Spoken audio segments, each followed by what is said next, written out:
India में जब concerts होते हैं और बाहर जब कॉन्सर्ट्स होते हैं ना, तो सबसे पहला फ़र्क जो हमें नज़र आता है वो ऑडियंस का जो एप्रिशिएट करने का जो तरीका है वो बहुत अलग है। कॉन्सर्ट के बाद एक छोटी बच्ची आई, तो उसने म्यूज़िक से रिलेटेड तो कुछ पूछा नहीं, उसको पता नहीं हमारा म्यूज़िक सुन के क्या फ़ील हुआ।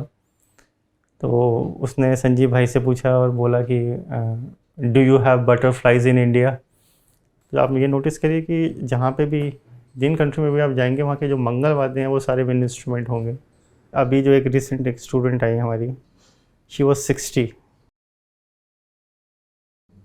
नमस्कार, मेरा नाम अश्विनी शंकर है और मैं अपने ब्रदर संजीव शंकर के साथ शंकर बंधु के नाम से शहनाई वादन की करता हूँ। और हम दोनों भाई संजीव जी और मैं अश्विनी शंकर, हम लोग बनारस घराने से बिलोंग करते हैं, जो कि एक ट्रेडिशनल घराना है शहनाई और बांसुरी का। और पिछले करीबन 350 सालों से इसी घराने को हम में शहनाई और बांसुरी को फॉलो करते आ रहे हैं। हमारे घराने में जितने भी लोग हुए वो आइदर फ्लूट या बांसुरी उन लोगों ने बजाई।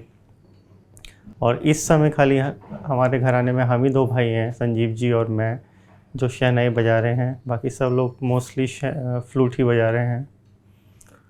हमारा जो घराना है वो बनारस से है और मेरी और संजीव भाई की जो प्रारंभिक शिक्षा हुई वो हमारे दादाजी के से स्टार्ट हुई, पंडित अनंतलाल जी की है, जो कि बनारस घराने के बहुत ही सुप्रसिद्ध ठुमरी गायक थे। पंडित महादेव प्रसाद मिश्रा जी उनके शागिर्द थे। तो उसके बाद हमारी जो शिक्षा हुई हमारे पिताजी पंडित दयाशंकर जी से भी हुई, जो कि भारत रत्न पंडित रविशंकर जी के शागिर्द थे। और 2002 या 3 में हमें भी मौका मिला कि हम लोग पंडित रविशंकर जी के शागिर्द बने। तो आप ऐसा कह सकते हैं कि हमें गायन की शैली के साथ जो सितार का जो एक वादन की जो शैली है उसमें भी हमारी शिक्षा हुई। और प्लस हम शहनाई में अभी उन दोनों स्टाइल्स को हम लोग बजाते हैं, मैं और संजीव भाई, अपने कार्यक्रमों में। शुरू में तो मेरी जो शिक्षा हुई वो गायन से ही हुई, क्योंकि शहनाई का जो मेन स्टाइल है अगर आप देखेंगे तो वो गायन का ही है। तो शुरू में करीबन 2 साल मैंने गाना सीखा अपने दादाजी से। उसके बाद मेरी इच्छा ये थी कि मैं इंटरेस्टेड था कि मैं हवाइन गिटार बजाऊं। मेरी इच्छा थी कि मैं कोई स्ट्रिंग इंस्ट्रूमेंट बजाऊं, क्योंकि मेरा थोड़ा उसकी तरफ रुझान ज़्यादा था। लेकिन फिर बाद में ऐसा घर वालों को थोड़ा प्रेशर भी कहेंगे, और क्योंकि इतनी लंबी आप देखेंगे कि चेन चली आ रही है 16-17 पीढ़ियों की, कि सब शहनाई बजा रहे हैं, तो एक रिस्पॉन्सिबिलिटी ऐसी लगी। और बोला भी गया बाद में, तो ये बात समझ भी आई अपने आप को कि नहीं, शहनाई बजानी, क्योंकि अगर हम ये चेन तोड़ देंगे तो इट्स लाइक, मतलब एक पीढ़ी दर पीढ़ी जो चीज़ चली जा रही है उसको अगर आप संजो कर रख लें और आप उसको बजाएं तो बहुत बड़ी बात होती है। तो क्योंकि संजीव भाई का भी शुरू में सितार में बहुत रुझान था, उन्होंने तो 3 साल बजाया भी, 3-4 साल। और पंडित रविशंकर जी के कहने पे उन्होंने ये चीज़ स्विच करी कि सितार से वो अब शहनाई पे है। तो पहले फिर शिक्षा गायन की हुई, फिर दादाजी से हुई, फिर छोटी शहनाई में। पहले बच्चों के लिए हम यहाँ पे होता क्या है, जब हम बच्चों को सिखाते हैं तो एक छोटी शहनाई से स्टार्ट करते हैं, जिससे एक स्टेमिना बिल्ड हो धीरे धीरे बाय टाइम। तो वो सब बजाई। और मुझे याद है मैंने पहला एक जो कार्यक्रम दिया था वो मैंने दिया था एक दुर्गा पूजा के पंडाल में मेरे दादाजी के साथ ही। तो हमारी एक, जहाँ हम रहते थे आर के पुरम साइड में, वहाँ पे एक दुर्गा पूजा का एक वो था, पंडाल था। तो वहाँ मैंने 5 या 7 मिनट के लिए एक राग दुर्गा ही बजाया था। तो मुझे वो याद है कि मेरा पहला कार्यक्रम था। उसके बाद जैसे जैसे बड़े होते गए, दादाजी पिताजी के साथ अकम्पनी करा बहुत सारे कार्यक्रम में, रिकॉर्डिंग्स में, और धीरे धीरे करके फिर अपनी भी शुरुआत हो गई। शुरुआत में से ही मतलब स्ट्रिंग इंस्ट्रूमेंट्स की तरफ बहुत ही रुझान था। और हमने जितना मैंने और संजीव भाई ने बहुत सुना है, सितार एक one of my favourite instrument अभी भी मैं बहुत स्ट्रिंग इंस्ट्रूमेंट सुनता हूँ। तो शुरू से मन था कि शहनाई क्योंकि घर में थी तो कानों में जाती ही रहती थी। कभी कोई रियाज़ कर रहा है, कभी कोई शागिर्द आ रहा है जो दादाजी से सीख रहा है या पिताजी से सीख रहा है, तो वो कानों में जाता ही था। हम लोग क्या करते थे कि उस ज़माने में कैसेट्स आती थी, तो हम लोग पैसे जमा करके आपस में और सितार की कैसेट खरीद ली गुरुजी की, और खरीद के उसको घर में ही सुनते थे और उसको कॉपी करने की कोशिश करते थे कि जैसे मतलब जो भी हम उस उम्र में जो भी समझ आता था हम उसको कॉपी करके शहनाई में बजाने की कोशिश करते थे। तो एक आदत ऐसी हो गई कि एक ज़माने में हम लोग ज़्यादा फास्ट बजाने लगे, मतलब जो कि शहनाई का स्टाइल है नहीं। और मेजरली जो इन्फ्लुएंस आया वो पंडित रविशंकर जी का ही आया, क्योंकि पिताजी उनके शागिर्द थे। तो जो हमारी शिक्षा भी जो होती थी, जब पिताजी सिखाते थे तो वो कई चीज़ें ऐसी सिखाते थे जो सितार की बहुत ही ख़ास चीज़ें हैं। जैसे उसमें तंत्रकारी अंग होता है जो, वो हमने पिताजी से सीखा। वो मेजरली हमारा उनका एक इन्फ्लुएंस था पंडित रविशंकर जी का, जो उनके थ्रू आ रहा था। और जब हम लोग उनके शागिर्द बने तो गुरुजी ने ये बात बोली भी, तो उन्हें ये अच्छा लगा कि हम लोगों ने कुछ नया करने का प्रयोग किया शहनाई में, जो कि एक बहुत ज़रूरी चीज़ है। क्योंकि आप देखेंगे कि एक एवोल्यूशन होता है किसी भी चीज़ का, तो उसमें चेंजेस आते हैं। तो मुझे लगता है कि आज के हमारी ये कोशिश है कि अगर हम कुछ ऐसे चेंजेस करेंगे अपने साज़ के हिसाब से, तो वो आज की पीढ़ी के लिए वो और थोड़ा अट्रैक्टिव हो जाएगा। क्योंकि साज़ को आगे बढ़ने के लिए उसमें एवोल्यूशन आते हैं, उसमें चेंजेस आते हैं। आप देखेंगे बहुत से साज़ों में भी लोग कुछ ना कुछ नया करते रहते हैं। जैसे अब नया एक आपने देखा होगा ज़िटार आया है, इलेक्ट्रॉनिक सितार है। वो मासेस में ज़्यादा लोकप्रिय है। जो आज के जो जो जो यंगस्टर्स हैं उनको वो पसंद आता है। हालांकि अब बजाय उसमें सब क्लासिकल है, लेकिन उसका एक अपीयरेंस जो है वो ज़्यादा मासेस के लिए है वो। देखिए शहनाई अगर आप उसके नाम से ही देखें तो ये एक मंगल वाद्य है। शुरू से ही कोई भी शुभ कार्यक्रम होगा, पूजा है, मुंडन हो रहा है या मंदिर में कोई शुभ कार्य हो रहा है, तो शहनाई बजाई जाती है। ये शुरू से ही है।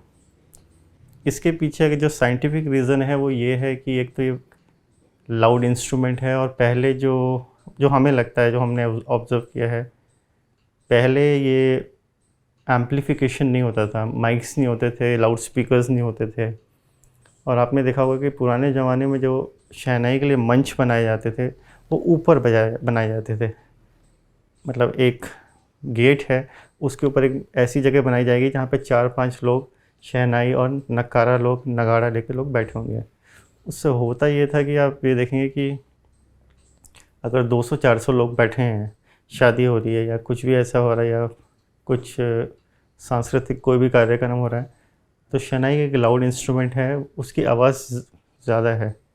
तो ऊपर जब उनको बैठाते थे तो होता ये था कि जो साउंड था वो ट्रैवल करता था। तो अगर आप 200 मीटर 400 मीटर दूर भी बैठे हैं तो आपके कानों में वो आवाज़ जाएगी। बाकी अगर आप देखेंगे कि किसी और इंस्ट्रूमेंट को अगर आप ऐसे बैठाएंगे, जैसे कोई भी फूंक से बांसुरी का जो साउंड है वो इतना लाउड नहीं है, आपने देखा होगा। इसीलिए आप देखिए कि साउथ साइड में भी और बाकी देशों में भी जितने भी इंस्ट्रूमेंट मंगल वाद्य हैं वो सब विंड इंस्ट्रूमेंट हैं। साउथ में जाएंगे तो नादस्वरम है, वहाँ पे जितने भी धार्मिक कार्य होते हैं नादस्वरम बजते हैं, शादियों में नादस्वरम बजते हैं। आप लंदन या यूके में देखेंगे जब भी कुछ ऐसा होता है तो बैग पाइपर बजता है, वो देखा होगा आपने, बहुत ही लाउड इंस्ट्रूमेंट है। तो मोस्टली अगर आप नोटिस करेंगे तो हर जगह जहाँ पे भी या देखेंगे आपने बिगुल बजाए जाते हैं कई जगह, कुछ भी। तो आप ये नोटिस करिए कि जहाँ पे भी जिन कंट्री में भी आप जाएंगे वहाँ के जो मंगल वाद्य हैं वो सारे विंड इंस्ट्रूमेंट होंगे, क्योंकि वो लाउड इंस्ट्रूमेंट है। और शहनाई का इसलिए ये भी है कि पिछले 100 साल में एक चेंज आया है उसमें। आज से करीबन 70-80 या 100 साल पहले जो उसका रीड था जिससे आवाज़ निकलती है शहनाई में, वो पाम लीफ था। और पाम लीफ लगाने से उस समय जो उसका साउंड था बहुत ही लाउड था। कहते हैं कि मतलब दादाजी और पुराने लोग बताते हैं कि गंगा के इस तरफ से लोग बजाते थे और दूसरे जो साइड होता था, दूसरा जो पट होता है जो, वहाँ पे लोग बैठ के सुन लेते थे। इस तरफ से लोग बजाते थे और उस तरफ से लोग सुनते थे, इतना लाउड साउंड था। अब तो बहुत मेलो हो गया है क्योंकि हम जो एक नया रीड यूज़ करने लगे हम लोग पिछले 60-70 साल से, उससे उसका साउंड बड़ा मेलो हो गया है और वो बड़ा ही सॉफ्ट हो गया है, लेकिन अभी भी लाउड है।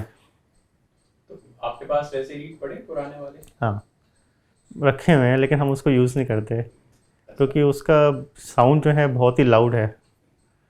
मतलब उसको किसी माइक की ज़रूरत नहीं है किसी, और लेकिन उसके लिए उसमें दमखम बहुत लगता है। उसको बजाने के लिए आपका जो लंग पावर अभी जो हम यूज़ कर रहे हैं उससे ऑलमोस्ट दुगना लगेगा। जो प्रारंभिक शिक्षा हुई वो स्टार्ट हुई हमारे दादाजी पंडित अनंतलाल जी के। और ये मैं बोलना चाहूँगा कि क्योंकि हमारे 3 गुरु रहे, पंडित अनंतलाल जी मेरे दादाजी, पंडित दयाशंकर जी मेरे पिताजी और पंडित रविशंकर जी। तीनों का जो स्टाइल था वो और बिल्कुल अलग था। पंडित जी तो खैर सितार के वो थे, तो दादाजी का जो स्टाइल था जो सीखने को मिला वो पूरा गायकी स्टाइल सीखने को मिला। और क्योंकि उनके गुरुजी थे वो ठुमरी सम्राट पंडित महादेव प्रसाद मिश्रा जी थे, तो जब दादाजी सिखाते थे तो वो गा के सिखाते थे। वो गा के एक चीज़ बताते थे, वही चीज़ वो शहनाई में बजाते थे और आपको सेम चीज़ शहनाई में वही बजाना है। तो और ऐसा होता था कि कभी कभी हम एक फ्रेज़ वो बता देते थे और हमें आधा 1 घंटा लग जाता था एक सेम फ्रेज़ बजाने में। तो मतलब आप सोचिए वो बड़े टफ़ मास्टर थे वो, मतलब उनको जब तक वो जो चाहिए वो नहीं मिलेगा तब तक वो नेक्स्ट फ्रेज़ नहीं बताते थे आपको। तो मतलब ये बड़ा उनके साथ, हालांकि उस समय ऐसा लगता था कि बड़ी वो ज़ोर ज़बरदस्ती हो रही है लेकिन बाद में ये चीज़ समझ आई कि नहीं, वो एक एग्जैक्ट चीज़ आप जब सीख जाते हैं कि उसके पीछे भाव क्या है या कुछ कोई ऐसी ठुमरी दादा चैती भी जब वो बताते थे तो अब समझ आता है कि नहीं, वो एग्जैक्ट भाव जो है वो वैसे जब तक नहीं लगेगा वो म्यूज़िक में वो प्रभाव नहीं आएगा। तो आज भी यार, तो अभी भी जो मेरी जो स्मृति है उनके लिए मेरे दिमाग में वो ऐसी ही है कि वो गा के सिखा रहे हैं, ना कि बजा के, और गा के सिखा रहे हैं और हम सीख रहे हैं। तो शुरू में उसके बाद जब पिताजी से सीखा तो पिताजी जो कि पंडित रविशंकर जी के शागिर्द थे, तो सितार की बहुत सी चीज़ें उन्होंने सिखाई, तंत्रकारी जैसे नादिर दर दर नादिर दर दर नादिर दर दर, और फास्ट टेम्पो में जब लयकारी होती है कैसे करनी है, फास्ट सपाट ताने कैसे बजानी है जो कि सितार का अंग है। जैसे सारेगामा पता नहीं था, नहीं था मगर था पलटे, उन्होंने शुरू में हमें पलटे बजवाए अलग अलग स्पीड में जिससे हाथ खुले हमारा और एक बुद्धि भी खुले, और बहुत से नए राग बजाए। क्योंकि शुरू में आप देखेंगे शहनाई में जो था ना बहुत ही कम ताले बजती थी, 3 ताल हो गया।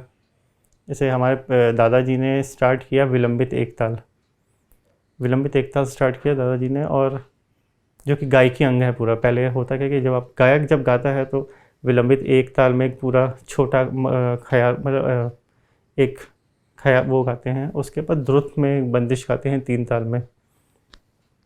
तो यही चीज़ हमने भी करी, दादाजी ने करी। तो अब हम लोग जब अपना कॉन्सर्ट आज बजाते हैं तो हम पहले विलंबित एक ताल बजाते हैं जो कि गायकी का स्टाइल है, फिर हम लोग द्रुत में कोई बंदिश लेते हैं और उसको हम क्रेसेंडो तक लेके जाते हैं बिल्कुल द्रुत लय में, जो कि सितार का स्टाइल है।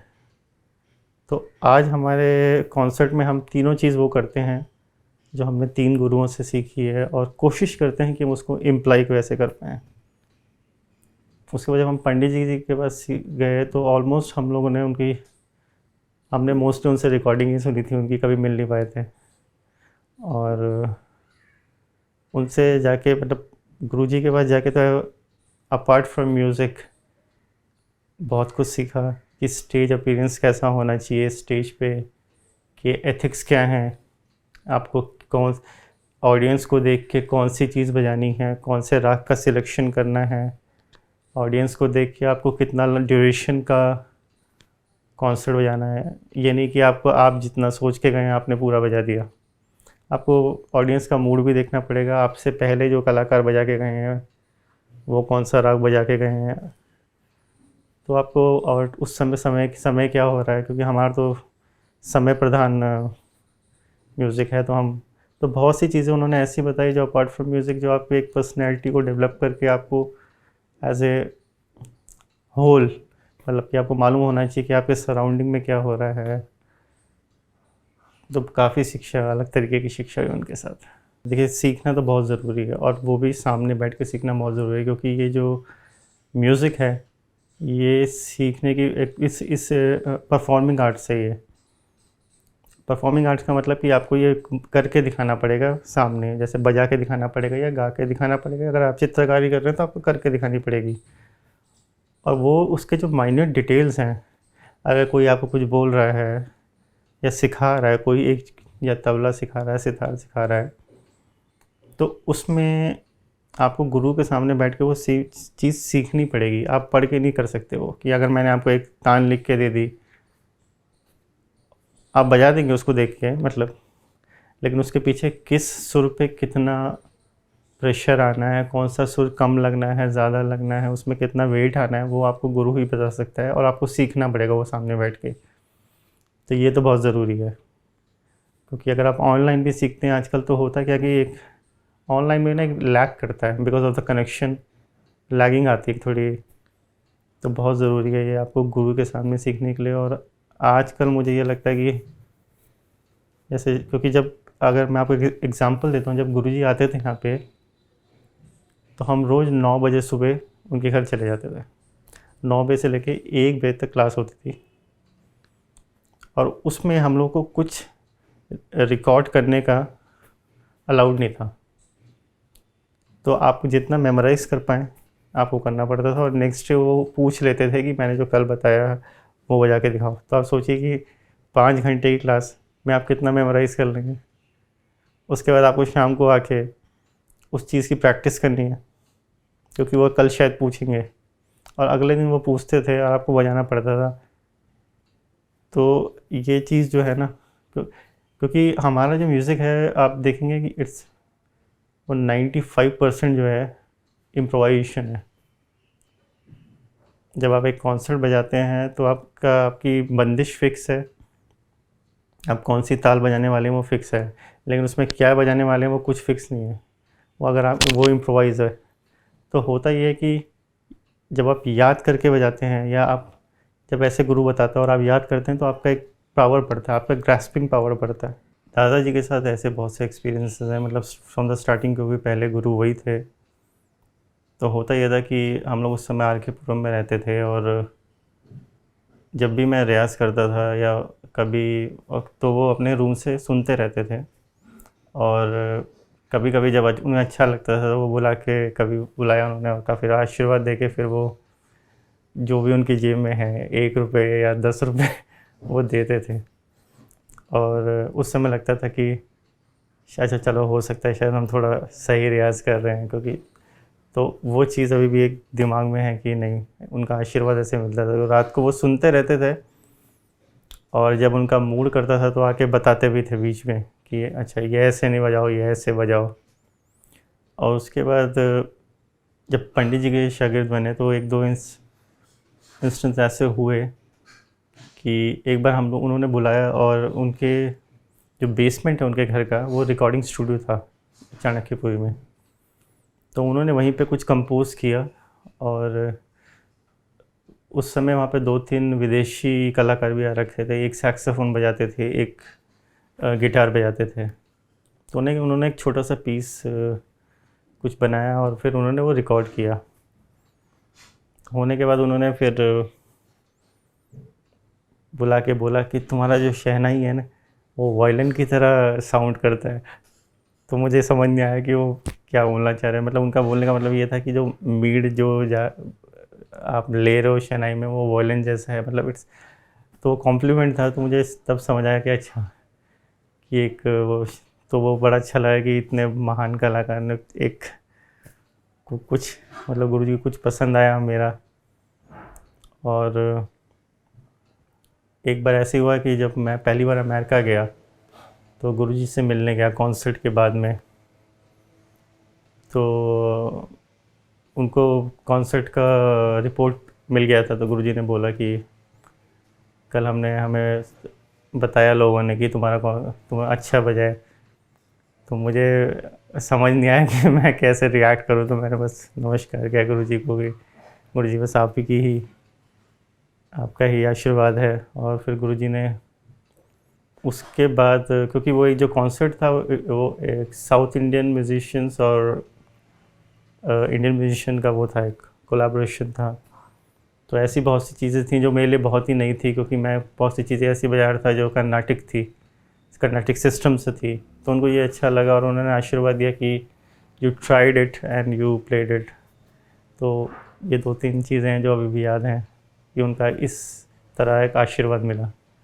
देखिए हमारा जो है, जो शास्त्रीय म्यूज़िक है, हिंदुस्तानी शास्त्रीय म्यूज़िक है, वो रागों पे बेस्ड है। हमारी 10 थाट होती हैं, मेन थाट, उसी में से हमारे राग निकलते हैं। और राग जो होते हैं वो एक सेट नोट ऑफ होते हैं। जैसे अगर आप भैरव बोले तो सा रे गा मा पा धा नी सा नी ध प म ग रे सा, ये है। तो इसी में से बहुत से राग निकलते हैं, इसी में से। और इसका एक सेट मूड होता है रागों का, जो कि आपको एक भाव पैदा करता है। जैसे अगर आप सुबह के जितने भी आप राग देखेंगे वो आपको थोड़ा काम करेंगे, उसके पीछे जो उनका जो भाव होगा वो थोड़ा मेडिटेटिव होगा, आपको शांत, आपका जो चित्त है वो शांत करेंगे। ऐसे ऐसे जो समय बढ़ता रहेगा तो जो राग होते हैं, जैसे सारंग हुआ, सारंग दोपहर के सारे जितने भी राग होते हैं वो सारंग में होते हैं। फिर दिन के कुछ राग होते हैं। तो हमारा जो म्यूज़िक है एक तो राग बेस्ड है और टाइम बेस्ड है। हर समय के लिए एक राग हैं, कुछ राग हैं, और वो उसी समय बजाए जाते हैं। उसी तरह हमारे सिस्टम में, हिंदुस्तानी में, सीज़नल राग भी होते हैं। जैसे अभी अभी मॉनसून है तो मियाँ मल्हार, सुर मल्हार, ये सब राग जो है ये सीज़नल राग से ये बजाए जाते हैं। और आप देखेंगे कि जो मेन डिफरेंस है हमारे और वेस्टर्न क्लासिकल में, पहली बात तो हमारा जो सिस्टम है वो सप्तक है। जब हम बोलते हैं कि सप्तक गाइए तो हम कहते हैं सा रे गा मा पा धा नी, ये हमारा सप्तक है। उनका ऑक्टेव होता है, उसमें 8। तो उनका जो साइकिल होता है सा रे गा मा पा धा नी सा, और उसके बाद दो नेक्स्ट ऑक्टेव। हम जब बोलते हैं, जब हम लोग बोलते हैं कि सप्तक, तो मतलब 7 सुर, सा से लेके निषाद तक, सा रे गा मा पा धा नी, और जो उसके बाद जो स्टार्ट होगा वो सा रे गा मा पा धा नी वो होगा।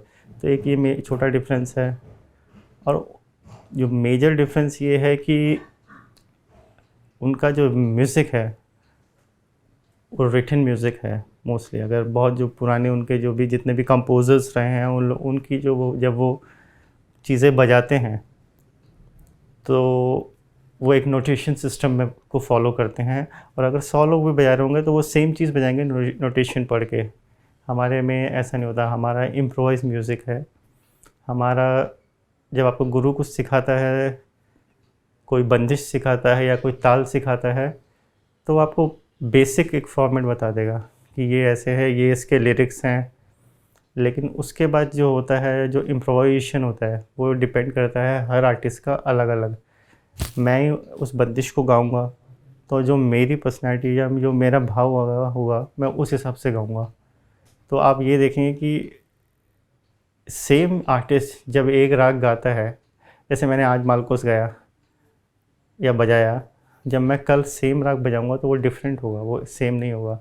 क्योंकि हमारा जो है वो एक तो भाव प्रधान है, ऊपर से इम्प्रोवाइज म्यूज़िक है।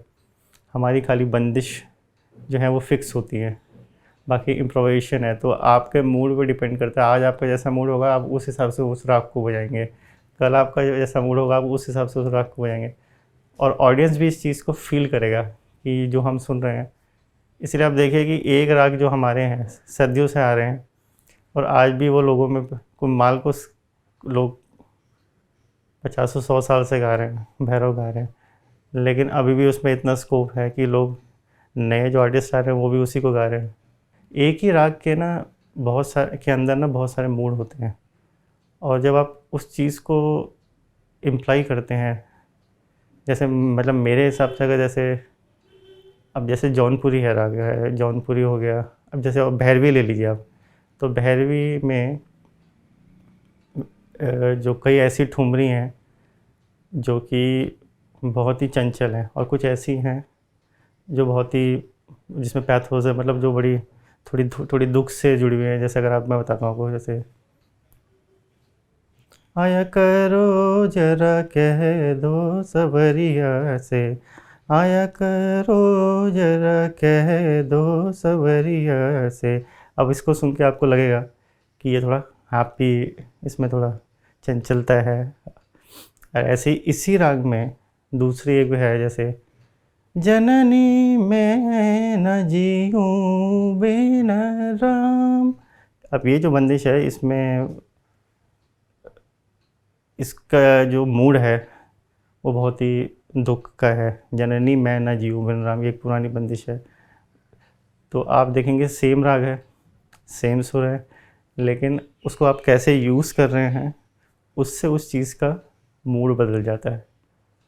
अब भैरवी में भी बहुत सारे एक आपने सुना होगा, बाट चलत मोरी चुनरी रंग डाली, बाट चलत मोरी चुनरी रंग डाली बाट। तो ये देखिए, अब 3 चीज़ें हैं, तीनों का जो रंग है वो बिल्कुल अलग है, और लेकिन सेट ऑफ नोट जो हैं भैरवी के वही हैं, सा रे गा मा पा धा नी सा नी ध प म ग रे सा। तो ये डिपेंड करता है आप कौन सी चीज़ गा रहे हैं और आप उसको कौन सी स्पेस में गा रहे हैं, क्योंकि मोस्टली जब आप तराना गाते हैं तो वो थोड़ा उसका जो पेस होता है, जो लय होती है, वो थोड़ी बड़ी हुई होती है, तो उससे उसके डिपेंड करता है, उससे उसका मूड चेंज हो जाता है। इंडिया में जब कॉन्सर्ट्स होते हैं और बाहर जब कॉन्सर्ट्स होते हैं ना, तो सबसे पहला फ़र्क जो हमें नज़र आता है वो ऑडियंस का जो एप्रिशिएट करने का जो तरीका है वो बहुत अलग है।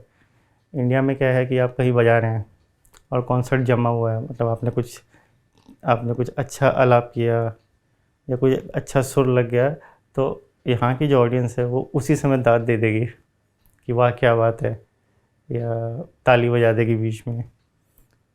तो हालांकि वो काफ़ी अच्छी चीज़ है, क्योंकि उससे क्या होता है ना, आपको उसी समय एक इंस्टेंट बूस्ट मिल जाता है कि जो आप बजा रहे हैं या गा रहे हैं वो आप ठीक कर रहे हैं। तो एक होता है ना कि तो एनर्जी आ जाती है आप में। और आप जब विदेशों में क्या होता है कि जब कॉन्सर्ट्स होते हैं, अगर 2 घंटे आप बजा रहे हैं तो बीच में पिन ऑफ साइलेंस होगा। वो क्या करेंगे, वो बिल्कुल वो लोग बिल्कुल बीच में आपको बिल्कुल भी परेशान नहीं करेंगे, मतलब रिएक्ट नहीं करेंगे वो। लेकिन जब कॉन्सर्ट ख़त्म हो जाएगा और अगर वो सक्सेसफुल कॉन्सर्ट है तो वो लोग 3-3 4-6 मिनट नॉन स्टॉप 5 मिनट तक तालियां बजाते रहेंगे। तो आपको 2-3 बार आना पड़ता है स्टेज पे। कई बार ऐसे भी होता है कि आपने अपनी कंप्लीट कर ली परफॉर्मेंस, जी। लेकिन फिर वापस आपको आके स्पेशली दोबारा बजाना ये होता है, ये अगर आप यूरोप अमेरिका में जाएंगे तो ऐसा होता है। अगर उनको कॉन्सर्ट पसंद आ गया तो आपको लास्ट में कॉन्सर्ट ख़त्म होने के बाद एक पीस ऐसा बजाना पड़ेगा जो मतलब एक कहते हैं ना कि डिमांड पे, मतलब कि लोग कहते हैं कि नहीं एक और सुनना है। तो ऐसा बहुत बार यूरोप में काफ़ी बार हुआ है कि हम लोगों ने ख़त्म कर दिया, तालियां बज गई, लेकिन वो तब तक बजाते रहे वो लोग जब तक हम लोग बैठ के हम लोगों ने एक छोटा पीस दोबारा नहीं बजाया। हालांकि बहुत अच्छा लगता है ये कि चलिए, क्योंकि एक कलाकार के लिए जो सबसे अहम चीज़ है वो उसका एप्रिसिएशन है, कि लोग उसके म्यूज़िक को एप्रिशिएट करें। तभी वो सोचता है कि वो कुछ नया करे, और कुछ नया करने की कोशिश उसमें जो जगती है वो इसी तभी जगती है, क्योंकि वो कलाकार सोचता है कि हर बार वो कुछ ऐसी नई चीज़ दे जो उसके ऑडियंस को अच्छी लगे। तो काफ़ी सारे कॉन्सर्ट ऐसे किए हमने कि हम रूरल इंडिया में गए और फिर बच्चों के लिए बजाया। तो वहाँ के जो बच्चे हैं एक तो बड़े ध्यान से सुनते हैं, क्योंकि उनके लिए बहुत ही नई चीज़ है। एक लाइव कॉन्सर्ट को अटेंड करना उनके लिए बहुत बड़ी चीज़ है, और उनको ये समझ आता है कि नहीं नहीं ये भी एक विद्या है। और कई जगह ऐसा हुआ कि बच्चे आए और उन्होंने हमसे बहुत सी चीज़ें ऐसी पूछी, हमारे साज़ के बारे में पूछा, हमसे ये भी पूछा कि क्या मैं आके आपसे सीख सकता हूँ या। तो अक्सर हम लोगों ने बोला कि हमने अपना नंबर दिया या शेयर किया। और क्योंकि हम लोग का ये है कि हम लोग बजाने सिखाने के लिए हम कभी किसी से कुछ वी डोंट टेक मनी। तो ऐसे बहुत से स्टूडेंट्स हैं हमारे, एक जो कैलकटा में हैं या हैं, वो लोग हमसे ऑनलाइन सीखते रहते हैं, या जब हम लोग कॉन्सर्ट्स के लिए जाते हैं वहाँ पे, तो वो हमारे साथ जितने भी दिन हम वहाँ पे हैं वो लोग सीखते हैं। इसी तरह हमने विदेशों में भी ऐसे कॉन्सर्ट किए जो बहुत ही छोटे छोटे बच्चों के लिए, मतलब 4 साल 5 साल। तो एक एक बार ऐसा हुआ कि हम लोग नॉर्वे में कॉन्सर्ट कर रहे थे बच्चों के लिए, तो हम लोगों ने बजाया। तो वहाँ के जो बच्चे थे वो तो खैर सीधे बैठेंगे नहीं, तो कोई लेटा है कोई ऐसे है। कॉन्सर्ट के बाद एक छोटी बच्ची आई, तो उसने म्यूज़िक से रिलेटेड तो कुछ पूछा नहीं, उसको पता नहीं हमारा म्यूज़िक सुन के क्या फ़ील हुआ। तो उसने संजीव भाई से पूछा और बोला कि do you have butterflies in India. तो तो हमने कहा यस वी हैव। तो आप सोचिए कि उसकी जो चेतना में या उसकी इमेजिनेशन में उस म्यूज़िक को सुन के क्या आया, उसने क्या पूछा। तो हो सकता है उसको हमारा म्यूज़िक से ऐसा लगा हो कि कुछ उसने किसी उस चीज़ से उसको जोड़ा। तो ऐसा हुआ। तो ऐसे बहुत से मतलब एक्सपीरियंसेस होते हैं बच्चों के साथ। अच्छा, अपार्ट फ्रॉम क्लासिकल म्यूजिक आप और क्या क्या सुनते हो? मुझे वेस्टर्न क्लासिकल बहुत पसंद है, जो पुराने जो रहे हैं, मोज़ार्ट हो गया, बेथोवेन हो गया, मैं सुनता हूँ उनको। और उसके अलावा अभी अभी बॉलीवुड में मुझे अरिजीत सिंह के गाने पसंद हैं। और मुझे साउथ के जो म्यूज़िक डायरेक्टर्स हैं और साउथ का जो फ़िल्म का म्यूज़िक होता है वो भी मुझे पसंद है। इट्स वेरी क्लासिकल, बहुत ही क्लासिकल बेस्ड म्यूज़िक है अभी भी, तो वो मेरे को पसंद है। और ऐसा कोई भी मतलब, क्योंकि जब मैं अब खाली बैठा होता हूँ तो मैं रैंडमली यूट्यूब में जो भी सामने आ रहा होता है म्यूज़िक, चाहे वो किसी भी कंट्री का हो या कोई भी जॉनर हो, मैं सुनता हूँ। और जब फिर अच्छा लगने लगता है तो फिर मैं उसको उसी चीज़ को फिर मैं कंटिन्यूस हफ्तों हफ्तों मतलब एक्सप्लोर करके सुनता हूँ, तो मुझे अच्छा लगता है अलग अलग तरीके का म्यूज़िक सुनना। तो हम लोगों ने बहुत से ऐसे प्रोजेक्ट्स किए हैं जो डिफरेंट म्यूज़िक्स के साथ हैं, ओपेरा के साथ, फ्लेमेंको और फिलहार्मोनिक ऑर्केस्ट्रास के साथ। तो होता क्या है कि जब आप कुछ कॉन्सर्ट बजा रहे होते हैं तो आपको आपके दिमाग में वो चीज़ें घूमती हैं इम्प्रोवाइज़ेशन के समय। जैसे कि हारमोनी होती है, एक चीज़ होती है, तो हम ऐसे संजीव भाई कुछ बजा रहे हैं तो उसी का उसके पीछे मैं कोई ऐसा नोट बजाऊँगा जो जो उसका जो इस चीज़ से हारमोनी बजेगी। तो वो एक सिस्टम है जो वेस्टर्न क्लासिकल में होता है। तो हम लोग ये कभी-कभी ट्राई कर लेते हैं, मतलब ट्राई करने का होता क्या है कि वो उसकी एक जगह आ जाती है। जैसे आप कॉन्सर्ट कर रहे हैं, तो बजाते-बजाते उसकी एक जगह ऐसी बन जाएगी कि आपको अपने आप ही लगेगा कि नहीं मैं ये बजा दूँ। और ऐसे ही बहुत सी कर्नाटिक सिस्टम की चीज़ें हैं, जो आजकल हम लोग ट्राई करते हैं बजाने की। तो कर्नाटिक सिस्टम भी हमें बहुत पसंद है, तो हम लोग कोशिश करते हैं कि हम ज़्यादा से ज़्यादा जो आर्टिस्ट हैं डिफरेंट सिस्टम के, उनके साथ हम लोग बजाएं और कुछ नई चीज़ें बजाएं जो जिससे साज़ का एक जो डायमेंशन है, उसका जो एक छवि बनी हुई है वो भी टूटे, और एक हमें भी ये मालूम चले कि हम कितना एक्सप्लोर कर सकते हैं अपने इंस्ट्रूमेंट के हिसाब से। हमने बहुत सी एल्बम ऐसी बजाई हैं जो मिडल ईस्टर्न आर्टिस्ट के साथ बजाई, उनकी कॉम्पोजिशंस बजाई। तो जो फ्लेवर आया, जो उसका एक सुनने के बाद जब वो बना और जो एक उसका जो फ्लेवर आया, फिर समझ आया कि नहीं, अगर एक इंस्ट्रूमेंट किसी और जॉनर में बजता है तो उसका एक बिल्कुल डिफरेंट फ्लेवर आता है और उसका एक बहुत ही अलग मज़ा होता है म्यूज़िक का। हमारा जो म्यूज़िक बनाई ऐसे क्या है, it's very closely knit to nature. तो आप जब भी अभी देखेंगे जैसे मानसून चल रहा है, अगर आप इस समय ऐसे राग सुनेंगे या बजाएंगे जो इसी समय बजाए जाते हैं, जैसे मियाँ मल्हार और बाकी सब राग जो हैं, तो उसका जो फ़ील इस समय आपको आएगा ना, अगर आप उसको दूसरे सीज़न में बजाएँगे नहीं आएगा आपको। तो हमारा जो म्यूज़िक है वो एक क्लोज़ली रिलेटेड नेचर से तो है ही। और हर आर्टिस्ट जो है वो 24 घंटे, जैसे हम अब हमारे घर में क्या है कि कभी-कभी हम लोग बाहर से आते हैं और घर में कोई ना कोई शहनाई बजाता है। तो कभी-कभी ऐसा होता है कि मैं बाहर से आता हूँ, मुझे शहनाई सुनाई देती है और अंदर घुस के देखता हूँ तो कोई नहीं बजा रहा होता है। तो आप समझ रहे हैं, तो जब आप किसी जगह इतना म्यूज़िक हो जाए या कोई ना कोई बजाता रहे, तो वहाँ पे उस चीज़ का एक ना घूमने लगता है, वो साउंड घूमने लगता है। तो ऐसा भी होता है। कई बार मेरे दोस्त आए हैं कि वो बोलते हैं यार तुम्हारे घर में शायद शहनाई बज रही है, वो अंदर आके देखा तो कोई नहीं बजा रहा है। तो एक समा में कहते हैं ना कि वो चीज़ घुल जाती है। या तो आप सोचिए कि मतलब म्यूज़िक ऐसी चीज़ है कि वो आपको सुनाई देगा, आपको सबकॉन्शियसली हो सकता है कि वो आपके दिमाग में घूमता रहता है। तो आप अगर जो भी चीज़ कर रहे हैं, आप अगर आप कोई ठोक रहा है या जैसे कोई लकड़ी ठोक रहा है, अगर वो एक रिदम में ठोक रहा है तो आपको उसमें नादी ज़िंदा सुनाई देगा। या आप बीट अपने आप उसमें बीट कोई ढूँढ लेंगे, या आप रेलगाड़ी में जा रहे हैं या कोई किसी ने हॉर्न बजाया तो आपको उसमें भी एक पिच सुनाई देगी, अगर आप म्यूज़िकली इतने अपने इंस्ट्रूमेंट में या अपने विद्या में घुसे हैं। तो ये होता है, दिस इज़ क्वाइट नेचुरल। देखिए म्यूज़िक में जो इफ़ेक्ट दिया है, मतलब मेरी लाइफ में जो चेंज किया है, मैं कहूँगा कि एक तो एज ए ब्रदर्स, क्योंकि मैं I play with my elder brother Sanjeev Shankar.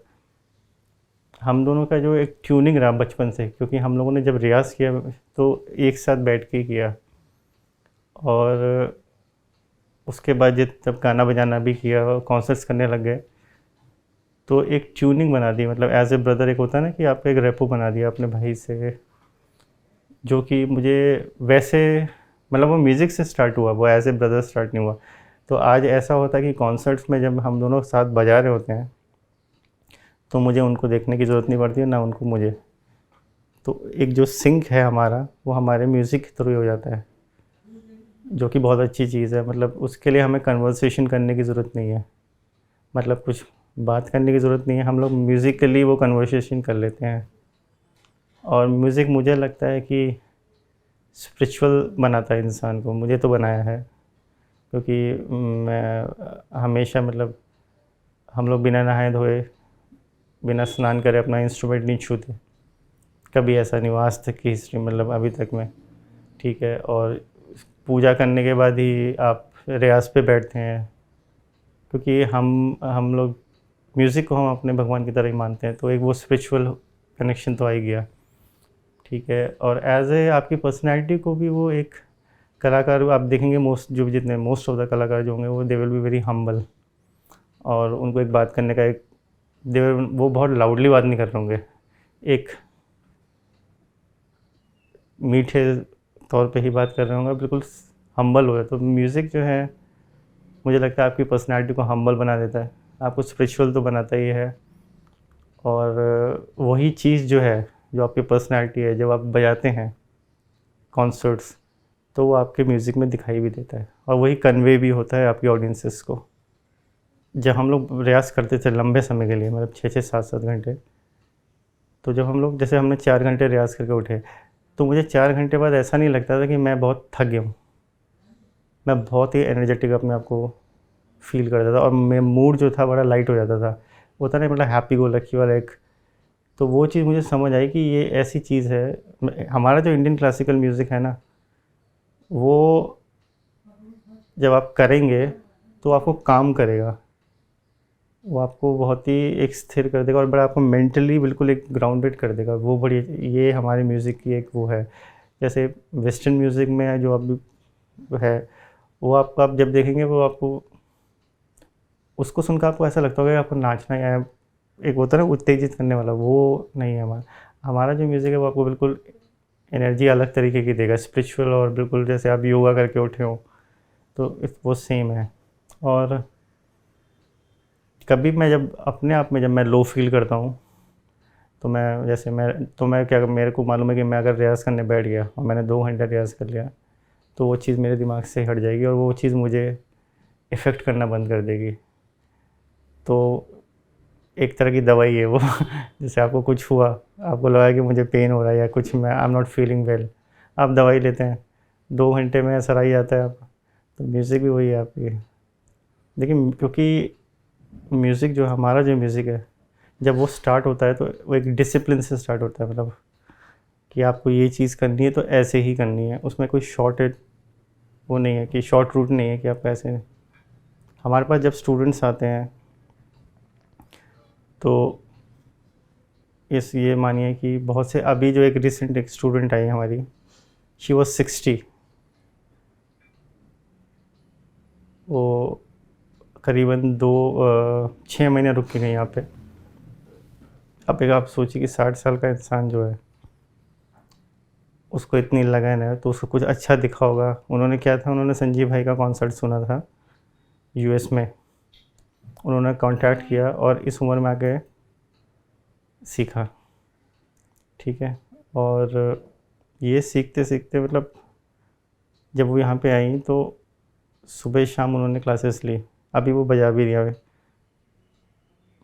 तो होता है क्या कि म्यूज़िक जो है आपको एक डिसिप्लिन से स्टार्ट होता है, तो आपको आपका ये जो लाइफ का एक पैटर्न है वो सेट हो जाता है कि ये नहीं, मुझे ये करना है, मुझे इसको इतना समय देना है, और धीरे धीरे वो चीज़ बढ़ती जाती है। तो आज की मतलब मैं अपनी बताऊँ तो मैं अपनी म्यूज़िक को अपनी लाइफ से अलग नहीं बोल सकता। इस my life revolves around music. जब मैंने स्टार्ट किया तो मैंने सोचा था कि मैं ये बन जाऊँगा, वो बनूँगा। मेरे को अकेडमिक्स में जाने का बहुत शौक़ था। I want to do foreign services में मेरा जाने का मन था पढ़ाई में। जेएनयू में हमारे यहाँ पे पास में यहाँ पे कोर्सेज हैं उसके। लेकिन एक सर्टेन टाइम तक, जब मैं कॉलेज तक था तब तक मेरा ये आइडिया था कि नहीं, मुझे एकेडमिक्स में भी मैं जाके मैं कुछ कर सकता हूँ। लेकिन आप उसको कॉलिंग बोली या कुछ हुआ, मुझे म्यूज़िक से मेरा इतना रुझान हो गया एक समय शहनाई को लेके कि मुझे और कुछ दिखा नहीं पीछे। आने वाले जो अगले कुछ 8-10 साल आए, मुझे कुछ समझ नहीं आया। मतलब मैंने खाली रियाज़ किया, म्यूज़िक किया, और उसके बाद जो लाइफ बनी वो तो बनी, वो कॉन्सर्ट्स किए मतलब। लेकिन होता ही है कि जब आपकी एक हर स्टेज की लाइफ में ना आपका एक नोशन बदलता रहता है कि अच्छा लाइफ ये है यार, अभी अभी ये चाहिए। जैसे कॉलेज में आपको क्या चाहिए, आपको वो चीज़ अच्छी लगती है। मतलब होता है ना कि जैसे किसी ने, मैंने सुना था कहीं कोई बोल रहा था कि हर एक एज की ना एक सफलता होती है। जैसे इस एज में ये चीज़ हो गई तो यार बहुत सफल हो गए, इस एज में आ गया, लेटर में अभी आया, जैसे आ गए कॉलेजेस में तो अभी लगता है जैसे उस समय लगता था कि ये वाला कॉन्सर्ट बजा लिया, यहाँ बजा लिया तो सक्सेसफुल हो गए। अब वो नहीं लगता। तो अभी आपके लिए सक्सेस का मतलब क्या है? सक्सेस का मतलब मुझे ये लगता है, क्योंकि अब मुझे सबसे पहले मेरा म्यूज़िक जो है मुझे ही खुश करे। क्योंकि जिस दिन, जैसे कभी कभी होता है कि मैं रियाज़ के लिए बैठता हूँ और मूड नहीं जम रहा, तो एज ए आर्टिस्ट आपको अपने आप को खुश करना ही सबसे बड़ा जॉब हो जाता है उस समय।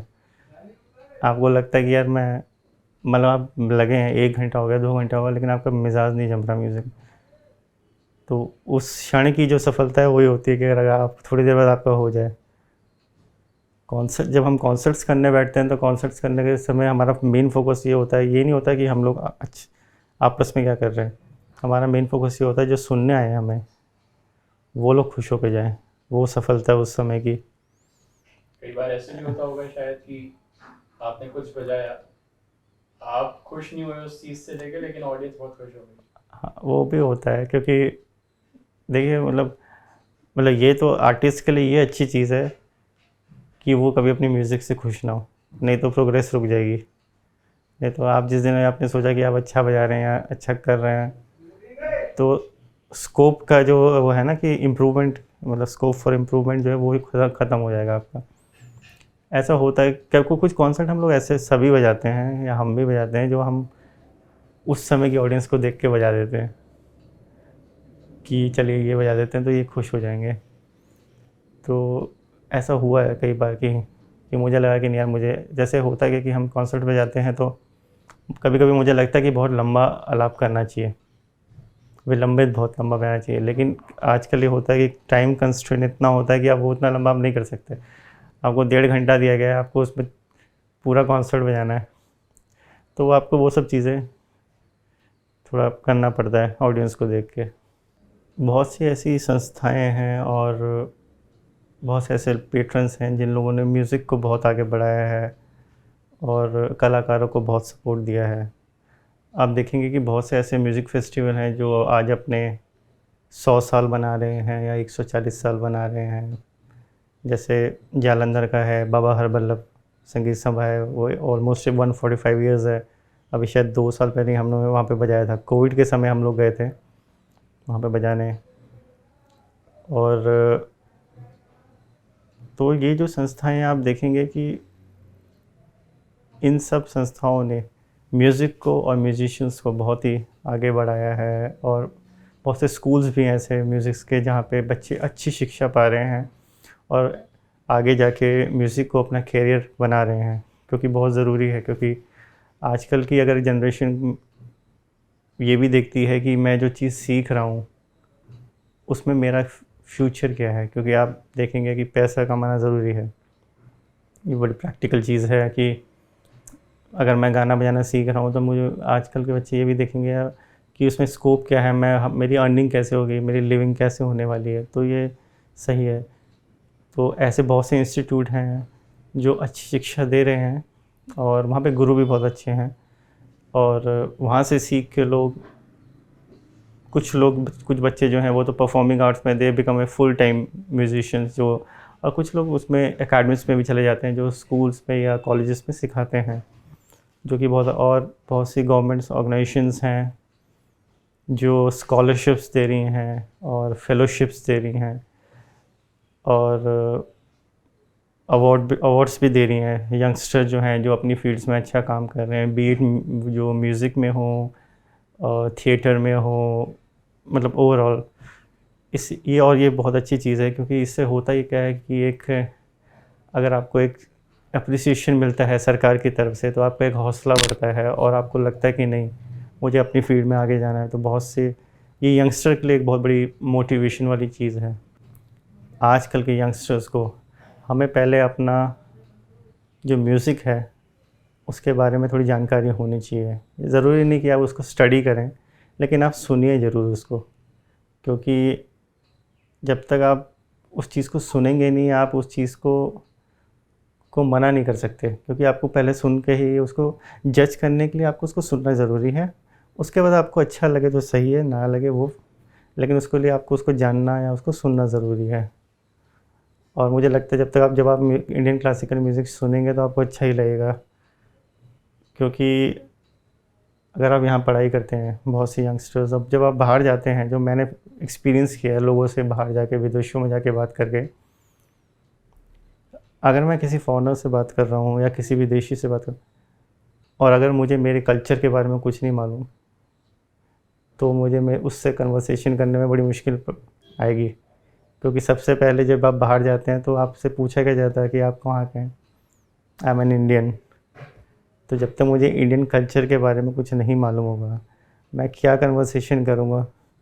आप एकेडमिक्स की बात नहीं करेंगे उससे।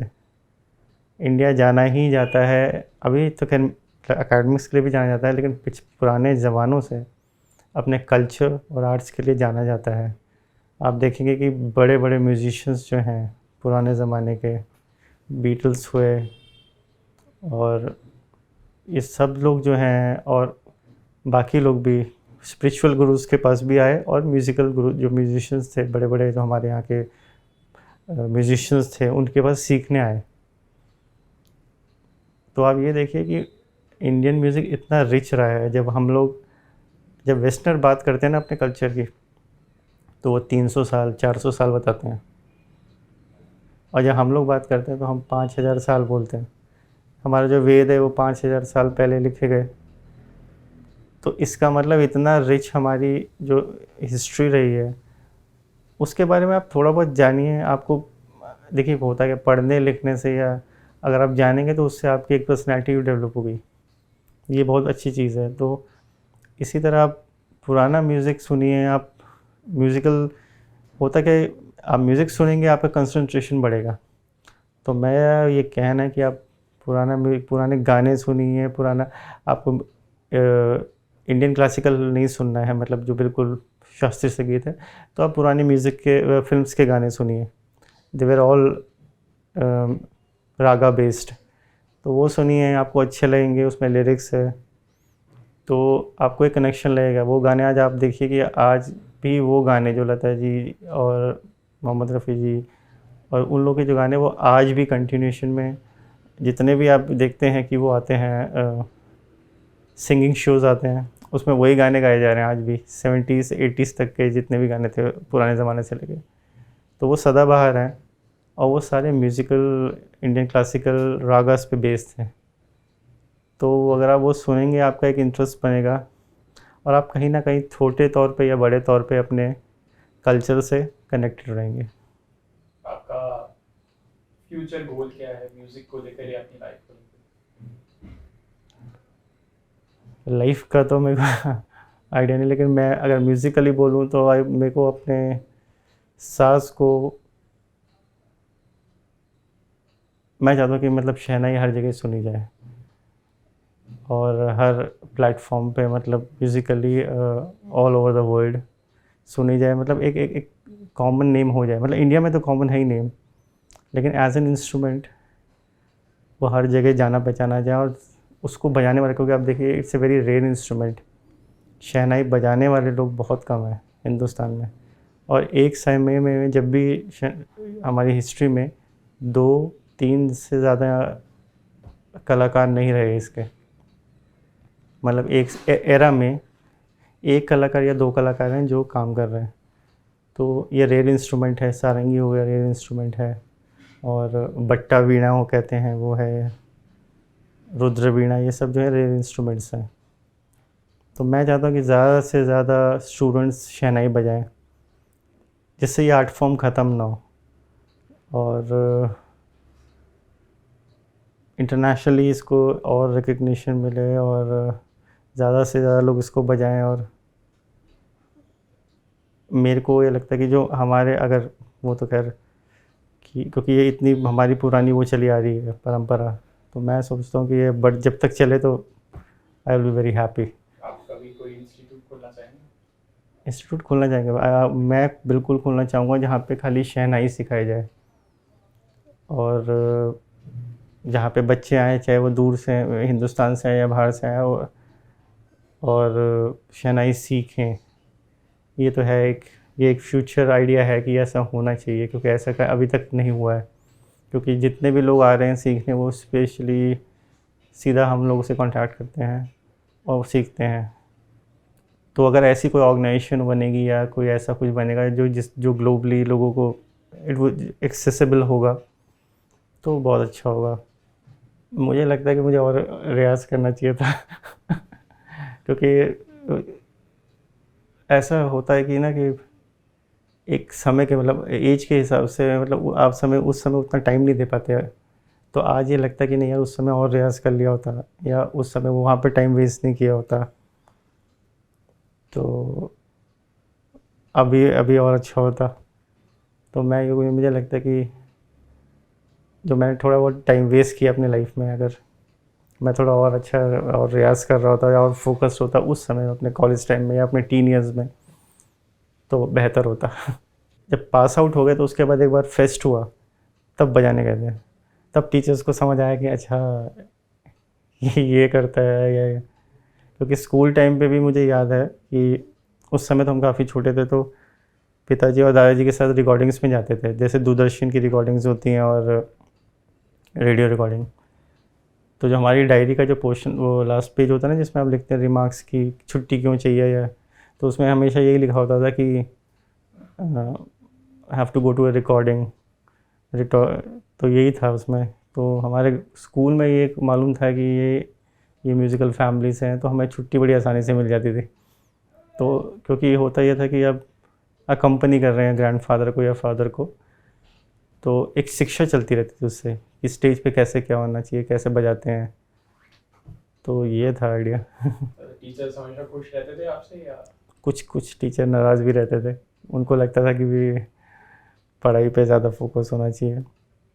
मुझे याद है मेरे बहुत से मेरे इंग्लिश टीचर थे, वो अक्सर नाराज़ रहती थी कि उनको लगता था कि, क्योंकि एक ना जनरल परसेप्शन है कि म्यूज़िक में फ्यूचर नहीं है। ऐसा है लोगों को कि जब आप music as a career pursue करते हैं तो उसमें फ्यूचर बनाना बहुत मुश्किल है। तो वो चीज़ शायद उनको नहीं मालूम थी, तो वो काफ़ी नाराज़ रहती थी। और लेकिन जो बाकी मेरे म्यूज़िक टीचर्स थे वो बड़े खुश रहते थे कि कोई एक अच्छा बच्चा पढ़ रहा है हमारे स्कूल में। क्योंकि ये परसेप्शन है कि म्यूज़िक में पैसे कमाना या नाम कमाना मुश्किल है। मोस्टली हमारे एक तो जो मुझे याद आता है स्टूडेंट्स के नाम पे, एक मतलब एक अच्छी बात मुझे एक याद आती है कि हमारे स्टूडेंट हैं एलन लूटिक करके, वो फ्रांस से हैं। तो जब वो हमारे पास आए तो उन्होंने एक बंगाली पिक्चर में शहनाई सुनी थी। एक पिक्चर है जलसा घर करके, अगर आप मतलब मालूम हो तो उसमें शहनाई बजी हुई है। उससे उनका इंटरेस्ट जगा इस इंस्ट्रूमेंट में। तो मैं आपको बता दूं, देखिए स्टूडेंट मतलब कैसे कुछ स्टूडेंट कितने मतलब पैशनेट होते हैं उससे। तो वो इंडिया आया, उसने इंडिया में जॉब ढूंढी और he is a French teacher, French. उसने आलेंस फ्रांस से दिल्ली में जॉब ढूंढी और हमारे घर के आसपास एक किराए पे घर लिया। उसने एक बाईसाइकिल भी खरीदी। तो वो लोधी रोड से लेके Chhatarpur he use to go by bicycle, और शाम को हमारे यहाँ क्लास करते थे। तो मुझे याद है कि एक कॉन्सर्ट उन्होंने रखा, हमारा था कॉन्सर्ट। तो मैंने उनको बोला कि जो कॉन्सर्ट की जो स्टार्ट है वो तुम करना। तो मुझे आज भी याद है। तो और हम लोगों ने राग पूरिया कल्याण बजाया था। तो मैंने ग्रीन रूम में बैठ के उनको 1-1.5 मिनट का कुछ बताया और उन्होंने याद करके वो कॉन्सर्ट में बजाया, जो कि बड़ी बात है। क्योंकि मतलब एक विदेशी जो कि मतलब अभी सीख ही रहा है, उसने वो पूरा याद किया और बिना कहीं किसी ग्लिच के और बिना किसी मिस्टेक के वो 1.5 मिनट का फ्रेज उसने पूरा बजाया, जो अब मुझे बड़ी खुशी हुई उस चीज़ की। तो जैसे ही वो ख़त्म हुआ तो हम दोनों भाइयों ने भी ताली बजाई उसके लिए। और फिर हमने वो पूरा कॉन्सर्ट बजाया। उसके बाद हमारे साथ उन्होंने ऑलमोस्ट कुछ नहीं करूँगा तो राजस्थान, गुजरात, ऐसे बहुत जगह गए वो, उन्होंने टूर गए। और मतलब मुझे जो एक प्रोग्रेस देखी मैंने एज ए टीचर उसकी, तो मुझे ऐसा लगा कि नहीं, मतलब इट डज़न्ट, ऐसा नहीं कि हमारा म्यूज़िक सीखने के लिए आपको इंडियन होना ज़रूरी है, ऐसा नहीं है। वो आपकी भावना, आपका मेहनत, आपका पैशन, वो डिसाइड करता है कि आप जो भी सीख रहे हैं या कर रहे हैं वो उसमें आप कितना आगे जाएंगे और कितना डीप जाएंगे। वो ये इन चीज़ों पे डिपेंड करता है, रादर देन कि आप कहाँ से हैं, कहाँ से बिलोंग करते हैं। बचपन से ये सपना था कि एक पंडित रविशंकर जी से मिलना और सीखना है, जो कि भगवान की दया से 2003 और 4 में पूरा हो गया। और स्टेज शेयर करने की बात नहीं कहेंगे, लेकिन उनके साथ मैं कई जगह हम लोग उनके साथ गए और उनके कॉन्सर्ट्स में, और भैया ने तो काफ़ी बजाया उनके साथ ऑलमोस्ट पूरा नॉर्थ अमेरिका, यूरोप वो घूमे। और मतलब यही सपना था कि उनके सानिध्य में रह के उनसे सीखना है मुझे। और बहुत सा उनका सीखा हुआ आज भी, मतलब आप अगर मैं बोलूँ तो दिमाग में रिकॉर्डेड है, क्योंकि उस समय जो सीखा वो बिल्कुल याद करने वाली बात थी। उसमें लिखना अलाउड नहीं था या हम लोग रिकॉर्ड भी नहीं करते थे। लेकिन तो वो जो शिक्षा उस समय हुई उसका इम्पैक्ट मुझे आज भी ऐसा म्यूज़िक में अपने म्यूज़िक में दिखता है। और ऐसे ही वो कुछ ऐसा बताते थे जिससे ना 100 रास्ते खुलते थे। तो वो एज ए स्टूडेंट आपके ऊपर बहुत डिपेंड करता है कि आपके जो गुरु आपको बता रहे हैं उससे आप कितना अंदर से निकाल पाएँ। ये भी एक स्टूडेंट की ज़िम्मेदारी है। वो जो बता रहे हैं वो तो बता ही रहे हैं, उसमें आप क्या जोड़ पा रहे हैं, या उसको आप लेके आप उसको कितना एक्सप्लोर कर पा रहे हैं। तो वो मुझे लगता है कि उनकी बताई हुई शिक्षा के, उन्होंने बोला था कि काफ़ी अलग अलग चीज़ें सुना करो, कर्नाटिक सुना करो, अलग आर्टिस्ट को सुना करो, not only Indian classical music, every मतलब वेस्टर्न म्यूज़िक भी, जिससे मतलब मुझे याद है एक बार उन्होंने ऐसी बात करते करते बोला था ये चीज़, और उससे बोला था कि उससे जो आपका जो हॉराइज़न है वो बढ़ेगा, आपकी सोच बढ़ेगी, उससे आपके म्यूज़िक की नॉलेज बढ़ेगी। तो जब हम लोग उनके साथ होते थे तो वो हर तरह की बात करते थे, वो पॉलिटिक्स पे भी बात करते थे और म्यूज़िक पे भी करते थे। तो एक ओवरऑल जो एक्सपोजर मिला, जो मैंने सोचा था कि गुरुजी के साथ मिलेगा, और गुरुजी का वो बहुत अच्छा रहा। और मैं मानता हूँ कि मतलब जो मैंने सोचा था उस समय अपने बचपन में वो पूरा हुआ, उनका सानिध्य मिला और उनका शिष्य बन के मुझे म्यूज़िक के बारे में मेरा नॉलेज है वो बढ़ा। मैंने जो मैं कहूँगा कि जो डिसिप्लिन सीखा मैंने, वो 2 लोगों से मैंने अपने जीवन में, मतलब जो मैंने देखा जो वो लोग कर रहे हैं और डिसिप्लिन, वो एक पहले मेरे दादाजी थे, पंडित अनंतलाल जी। तो उनका एक डिसिप्लिन था लाइफ, मतलब सुबह उठना, 6-7 बजे तक बिल्कुल फ्री हो जाना, और उसके बाद वो रियाज़ पे बैठ जाते थे। और ये उनका तब तक चलेगा, उनके लास्ट डे तक ये डिसिप्लिन चला।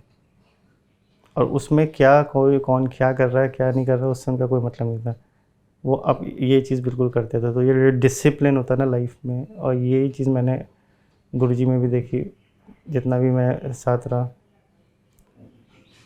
मतलब म्यूज़िक को लेके एक पैशन और डिसिप्लिन, हर बुरी चीज़ से दूर रहना, और 24 घंटे उस चीज़ में रहना अपने, ये चीज़ मुझे लगता है कि मैंने सीखी और भैया ने भी सीखी कि 24 घंटे म्यूज़िक को अपने साथ कैसे रखना है अपनी पर्सनल ग्रोथ के लिए। और क्योंकि आप, ऐसा होता है कि जब आप म्यूज़िक नहीं बजा भी रहे हैं तब भी आप म्यूज़िक कर सकते हैं, आपके दिमाग में होता है कुछ ना कहीं चल रहा होगा, क्योंकि ये थॉट प्रोसेस है। जब आपके दिमाग में होगा, हाथ में होगा, तभी आपके हाथ में भी आएगा। ऐसा नहीं कि आप, क्योंकि सुर होता है ना कि एक कुछ भी सुर है तो आपके दिमाग में जब होगा तभी वो आपके गले से निकलेगा, या तो एक थॉट प्रोसेस है, वो चलता रहता है। एडवाइस यही है कि आप ज़्यादा से ज़्यादा इंडियन क्लासिकल म्यूज़िक सुनिए, ज़रूरी नहीं कि आप शहनाई सुनिए, आपको जो इंस्ट्रूमेंट पसंद है। और अगर आप इंडियन क्लासिकल म्यूज़िक नहीं भी सुन रहे, या तो कोई भी आर्ट फॉर्म है, पेंटिंग है, स्कल्पचर है, जो भी हमारी सभ्यता से जुड़ा है, जो भी आपको पसंद है। जैसे मुझे अपार्ट फ्रॉम म्यूज़िक मुझे पेंटिंग बनाने का शौक़ है, मैं स्केचेस बना लेता हूँ, वो मेरा एक वो है। तो आप अपनी किसी भी तरह से आप अपने एक आर्ट फॉर्म से जुड़िए जो आपको अपने कल्चर से जोड़ के रखे। और हम लोग अक्सर कॉन्सर्ट्स में कहते हैं कि स्टूडेंट्स के लिए कि आप जब भी पढ़ाई कर रहे हैं तो आप पीछे थोड़ा सा क्लासिकल म्यूज़िक ऑन करके रखिए, कुछ भी संतूर, शहनाई, फ्लूट, जो भी, उससे आपका जो कंसंट्रेशन है वो बढ़ेगा। उससे आप थोड़े काम होंगे, आप और जो भी आप याद कर रहे हैं, जो चीज़ आप 1 घंटे में याद कर रहे हैं, मैं बता रहा हूँ आपको आप आधे घंटे में याद कर लेंगे। बड़े बड़े जो साइंटिस्ट हैं, डॉक्टर्स हैं, वो ये सब चीज़ें करते हैं, वो म्यूज़िक सुनते हैं जिससे उनको रिलैक्स होते हैं वो। तो मैं बताऊँगा आप ज़्यादा मत सुनिए, 5 मिनट सुनिए, 10 मिनट सुनिए, लेकिन और उसको ग्रेजुअली आप बढ़ाते जाइए आगे करके कि आप कितना सुन पाएंगे। यही मेरा बस एडवाइस है आज के बच्चों के लिए।